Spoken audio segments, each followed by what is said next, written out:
All right, kids, glad you made it back. Our telephone number is 281-558-5738, 281-558-KSEV. I think we have our audio situation mostly licked here. Let's bring in Chris Hinkle. He is a former FBI supervisory special agent who served as a federal agent for, 25 years? He had led the FBI civil rights program in the great state of Mississippi. Mr. Hinkle, welcome back. Thanks for having me. It's been a minute. Yes, it has. Let's just jump right in because we have a lot to discuss. You watched the president's address last week, and I just wanted to get your we'll get into specifics here in a second, but you watched the president, you saw the documents at whitehouse.gov, just as somebody who served this country honorably, might I say, for 25 years. What was your reaction when the president laid out his case? I was unsurprised. China has been a forceful adversary for quite some time.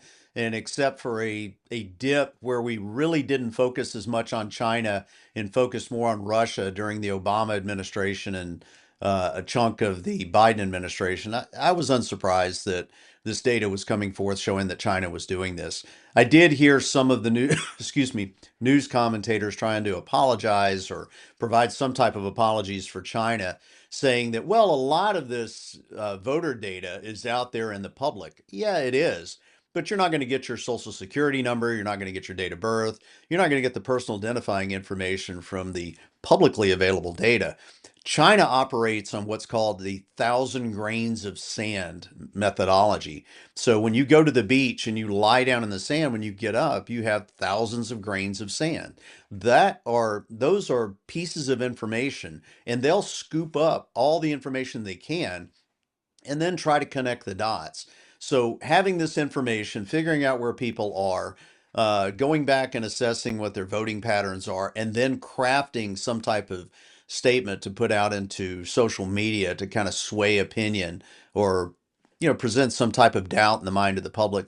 I'm not surprised. That's the way China operates. Well, and I wasn't surprised about communist China either. What was shocking, and I suspected this was going on, I know we have individuals who are not patriots serving in our government. They have infested government courtesy of the Democrat Party, Barack Hussein Obama, and others who have installed them. But it was one thing to suspect they existed. It was quite another to confirm they existed. I want to bring up FBI Deputy Assistant Director, DAG, for Counterintelligence, Nikki Flores, who wrote, quote, "I'm basically running a shadow government across the FBI at this point," end quote.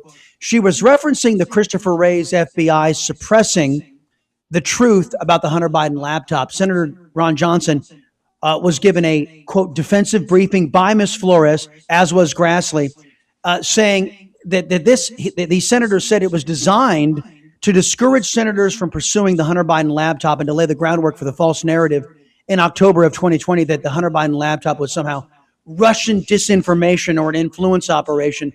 This was quite shocking to see it actually confirmed. Yeah, a little context on Deputy Assistant Director, Nikki Flores. So this is a product of how the infection inside the FBI took hold. It wasn't as everybody from the outside was seeing, because most people, when they think of the FBI, they think of FBI agents, FBI agents, FBI agents. And they tend to cast the blame and the responsibilities on the agents. But during Robert Mueller's tenure inside the FBI, he elevated the what he felt was the importance of the intel analyst. So Nikki Flores was never an agent in the FBI. She came into the FBI about 2003, and she came in as 2003 to 2005, came in as an intel analyst at FBI headquarters and just landed in the right spot under Maureen Baginski, who was also not an agent and brought over from the NSA by Mueller to become the first FBI Directorate of Intelligence. So Nikki Flores rose through the ranks over a very short period of time, about 12 years, to go from a street analyst coming in, working at FBI headquarters, to becoming a deputy assistant director. And in that position, she can dictate policy within her division on how information is culled, how it is referenced. And one of the things that analysts will often do is they'll say, well, this is raw information, We don't want to give raw information out at this time until we have some type of corroboration. They also were told during this time when Mueller came in and the elevation of the intel analyst inside the FBI, they were being told that they were in charge, that they ran the investigations, and that the FBI agents were just tools of the investigations, that they're the ones that directed intelligence collection and activity and such. So a lot of this started under Robert Mueller. It was elevated and magnified under Jim Comey with putting a lot of these individuals that had no investigative experience, had some theories and some intelligence analyst training, but really should never have been in those positions. And Well, that was something that over a hold on long if I period of interrupt, time Mr. Green, caused because they're also significant damage to the leftists. FBI. when you declare, and I don't want to say that every intelligence analyst is a leftist, nor does every intelligence analyst in the FBI want to, quote, run a shadow government, but it shows the mindset of the individuals being brought in by what I would say subversives of the U.S. government. Let me bring up another example, and I'll get you to comment on this one as well. Sure. The so-called IC had the info about communist China's unprecedented attack on our elections, even to the point where communist China was endeavoring to create fake ballots and exploit Democrat states to get fake ballots in for Beijing Biden and put them in. Not sure the level of success they had, but this evidence and this report was kept from the president of the United States and members of Congress. That in and of itself is damning, is it not? It is. Listen, the FBI's credibility is built on integrity and impartiality. And if officials prioritize personal or political views over duty, it erodes the institution. But we must avoid painting the entire workforce with one brush, as you mentioned. Thousands of dedicated agents continue to protect the national security every day. I just spent about 2 hours up in Washington, D.C., and we can talk about that on another show when I give you a little more details of it. But Cash Patel invited myself and a fellow retired agent up to kind of view what's going on inside some of the changes they've made. And I think we're starting to get some of that oversight. The thing that we have to be very careful with is, as part of that oversight, is what we let out to the public so that we don't give up sources and methods. But I do believe a strong independent oversight protects both the public and the agency, the FBI. And I think it's on the path to trying to get that back right now. There's still some weeds to be culled out of the garden, as you would say, up at FBI headquarters. But the things that I saw on the inside and the changes and the ability to bring back the Constitution as the focus of what the FBI is all about, I think it's on the way to getting there. It's not there yet, but it is on the way to getting there. Well, I'm going to talk to you more about that in detail when my last question. But you would think for all the good FBI agents that are out there who have had their reputations tarnished, who have had their work completely undermined by these leftists and Marxists brought in by Mueller, by Christopher Wray, by James Comey, that they would be working diligently to out these people and to get them out of the bureau. We're talking to Chris Hinkle, folks. He's a former FBI supervisory special agent for 25 years in our federal government. Let's talk about the secret burn bags, the secret room created to house the burn bags. President Trump said in this extraordinary speech that they discovered that it wasn't due to somebody trying to preserve evidence of malfeasance in our government, that it was due to incompetence is the reason why the evidence wasn't burned, that Barack Hussein Obama and Hillary Clinton created this grand conspiracy to turn the government against the American people and against President Trump and his incoming administration. I look at it this way, that I think that somebody, maybe not all of them, but somebody said, that's currency in this deep state atmosphere that Barack Hussein Obama, Christopher Wray, James Comey, Beijing Biden created, that if you know about the bad actions being undertaken by the Democrats, socialists, and the government, that you're going to stay alive if you let it be known that you've kept the evidence and it's somewhere secure, and that keeps you alive. What is your take on the whole burn bag issue? President says it's incompetence. I don't know if I'm sold on that. What do you think? I think it is likely more incompetence than anything else. The only thing that would concern me about what's inside those burn bags, because every document that's created on an FBI computer, as soon as you print it, as soon as you're typing it on the screen, keystrokes are monitored. All of that information is there. So having duplicates of documents that you've sent to the file or first drafts or something like that, they typically go into a burn bag or they go into the shredder. The question I would have is how many handwritten notes were in there, because there could be handwritten notes of things that Hmm. were, in hindsight, looking back, would be significant to the investigation. I haven't seen that information yet. But the way it works with the burn bags, and I've seen this happen firsthand, even in the early part of 2000s, when I first got down to Jackson, Mississippi, we'd have agents that would retire that were working counterintelligence. They would have documents on their desk. And in a flurry to just pack up their stuff and get out, often they would leave things behind for somebody else to clean up out of their desk. And I've actually seen where people are like, well, these are not my documents. This is Agent Smith that retired. They put them in a box and they sit in a cubicle, and they might sit there for months before somebody picks it up and looks at it and says, well, wait a minute, why is this stuff here?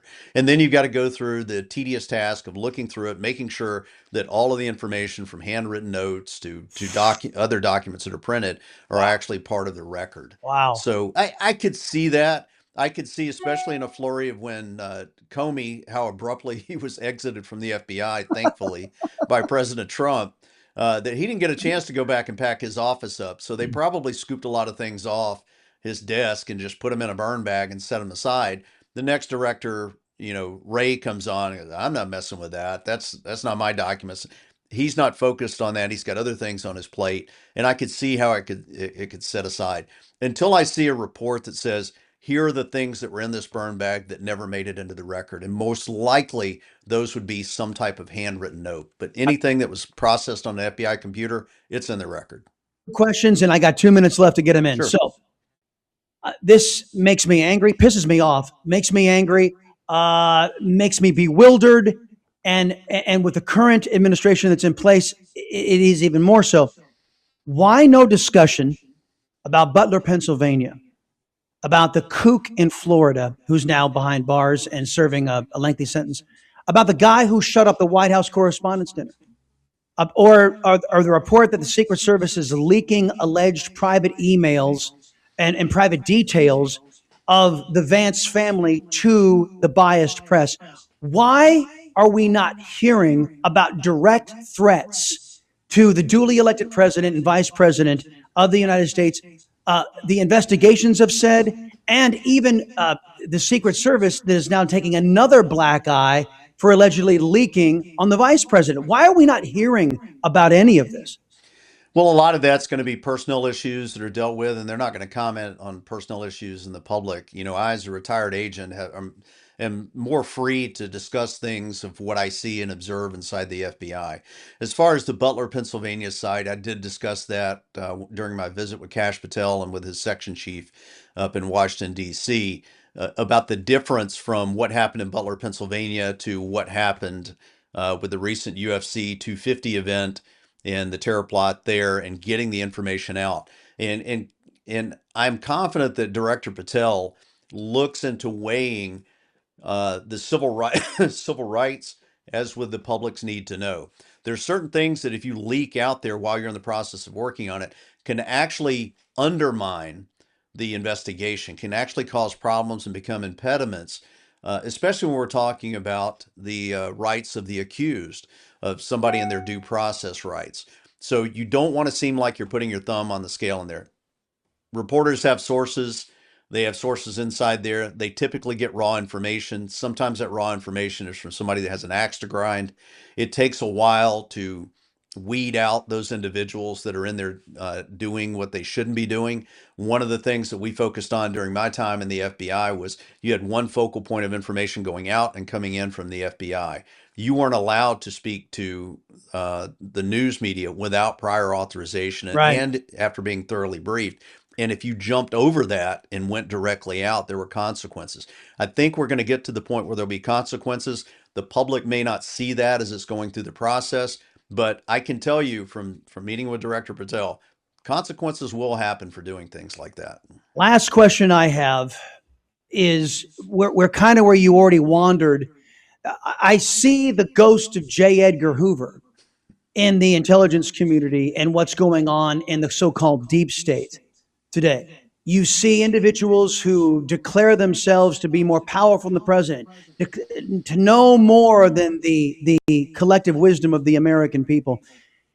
And I blame Congress. I blame our so-called representatives. How do we restore guardrails that these worthless politicians like John Cornyn, Mitch McConnell, and other pro-Democrat fake Republicans, that they allowed to be torn down? How do we restore those guardrails? Well, again, it comes back to consequences, and you're spot on about our members of Congress. You and I have discussed this over the years. One of the best ways to bring accountability back to the government is for citizens to hold their elected representatives accountable to the Constitution. And I do that personally by asking questions. I do it civilly, I do it cogently, and if they don't answer the question, I ask it again. I hold them accountable. I am tired, and I use this phrase often. I am tired of hearing our elected representatives parrot our concerns in the media. We definitely see that in this election season, and then engaging in theater before a hearing in Congress, and then nothing happening about it. And I can tell you, my own elected representative sat down with me at breakfast for about 30 minutes, and I conveyed that directly to him, and you could see the color leave from his face, because he knew I was right, and he knew that they were not being held accountable. But that's going to change as people become more knowledgeable of what's going on in their government and asking the appropriate questions and doing it in an appropriate way. Chris Hinkle, former FBI supervisory special agent serving in the federal government for 25 years, folks. He led the FBI's civil rights program in Mississippi. Always appreciate the catch up, sir. We'll talk again soon. Thank you, Chris. I appreciate it. And I look forward to coming on and giving you more details about my visit up to Washington, D.C. Can't wait, man. Thank you very much. Telephone number is 281-558-5738, 281-558-KSEV. Okay. So I promised if you were on hold that you would get in. So I'm going to have to go to calls next to make sure I can fulfill that promise, folks. Telephone number is 281-558-5738, 281-558-KSEV. I think it's incredibly troubling that your federal government has put, and your representatives like John Cornyn. John Cornyn is one of the worst of making sure that all of these rogue agencies get all of your money, just like he's trying to send money off to Africa through USAID and other corrupt government agencies, and no accountability, no oversight whatsoever on what they do to you. And it's wrong. This government on autopilot has to stop. And you know how you can stop it? Stop sending lazy legislators back to Washington.